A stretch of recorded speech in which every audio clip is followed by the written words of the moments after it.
Adebayo vivait dans un petit village au Nigeria. Sa famille y était pauvre et sa mère était malade. Chaque soir, il s'asseyait à son chevet et lui promettait qu'un jour, il changerait leur destin. Chaque jour, sous un soleil brûlant, il portait de lourds sacs au marché pour quelques pièces. Fatigué, épuisé, mais toujours debout, il savait qu'il n'avait qu'une seule option, continuer à avancer.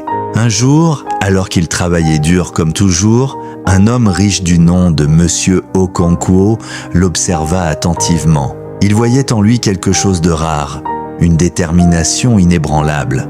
Il s'approcha et lui dit « Je vois ta persévérance, jeune homme. Veux-tu travailler pour moi ?» Adebayo sentit son cœur s'emballer. Était-ce enfin la chance qu'il attendait? Sans hésiter, il accepta. Dès le premier jour, il travailla avec acharnement. Il apprit le commerce, la gestion et peu à peu, il gravit les échelons. Les années passèrent et Adebayo devint un entrepreneur prospère. Mais son plus grand succès ne fut pas l'argent. Ce fut le jour où il put soigner sa mère et l'aider à marcher hors de leur vieille maison, le sourire aux lèvres.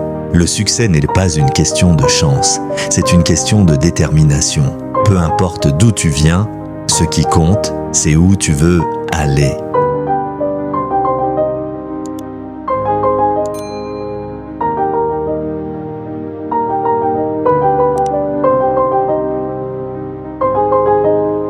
Arrête tout, écoute bien. Tu passes trop de temps à regarder en arrière, trop de regrets, trop de j'aurais dû, trop de et si. Mais dis-moi, regarder en arrière t'a déjà fait avancer, le passé est figé. Tu ne peux pas le changer. Mais ton futur, lui, est entre tes mains. Chaque seconde que tu perds à regretter est une seconde que tu voles à ton avenir. Et tu n'as plus de temps à perdre. Relève-toi, affronte ce qui te fait peur, travaille sur toi. Investis ton énergie dans ce qui t'élève. Parce qu'au bout du compte, ce ne sont ni tes erreurs ni tes échecs qui écriront ton histoire, mais ce que TU décide de faire maintenant. Alors, c'est quoi ton prochain mouvement ?